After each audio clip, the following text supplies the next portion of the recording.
நம்ம சுற்றி இருக்கிறதான பிரச்சனைகளை கண்டு, போராட்டங்களை கண்டு, ஆபத்துகளை கண்டு நம்ம என்ன பண்ண வேண்டியது இல்லைன்னா பயப்பட தேவையில்லை. அல்லேலூயா. நம்மை சுற்றி இருக்கிறதான சமுத்திரத்தை கண்டு நம்ம பயப்பட தேவையில்லை. நம்மை சுற்றி இருக்கிறதான வெறுமையை கண்டு நம்ம பயப்பட தேவையில்லை, கலங்க தேவையில்லை. அல்லேலூயா. கர்த்தர் நம்முடைய தேவைகளெல்லாம் என்ன பண்ணுவார்னா சந்திக்க வல்லமுள்ளவராய் காணப்படுகிறாரு. சில வேளையில் நம்முடைய வாழ்க்கையில் கூட சில வேளையில் இப்படித்தான் சில சமயத்தில் நம்ம நினைக்க வேண்டிய சூழ்நிலைகள் வரும்.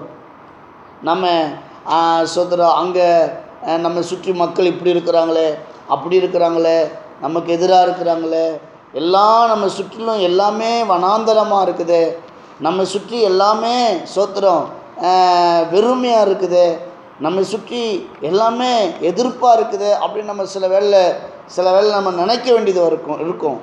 ஆனால் கர்த்தரால் ஆசீர்வதிக்கப்பட்டவளான ஒரு நபராக நம்ம இருப்போமே. ஆனால் அப்படிப்பட்ட நிலவரத்தில் கர்த்தர் நம்ம என்ன பண்ணுவார்னா அந்த சூழ்நிலையின் மத்தியில் கர்த்தர் நம்ம வாழ வைக்கிற ஒரு தெய்வமாய் காணப்படுகிறார். அல்லேலூயா. அந்த சூழ்நிலையின் மத்தியில் கனி கொடுக்கிறவர்களாக கர்த்தர் நம்மை மாற்றுகிறார். அந்த சூழ்நிலையின் மத்தியில் எல்லாமே வறட்சியாக இருக்குது, நாம் ஆசீர்வதிக்கப்பட்டவளாக இருப்போமே. ஆனால் அந்த வறட்சிக்கு மத்தியில் கர்த்தர் நம்மை செழிப்புள்ளவர்களாக என்ன பண்ணுவார், மாற்றுவார். நம்ம ஒரு செழிப்பான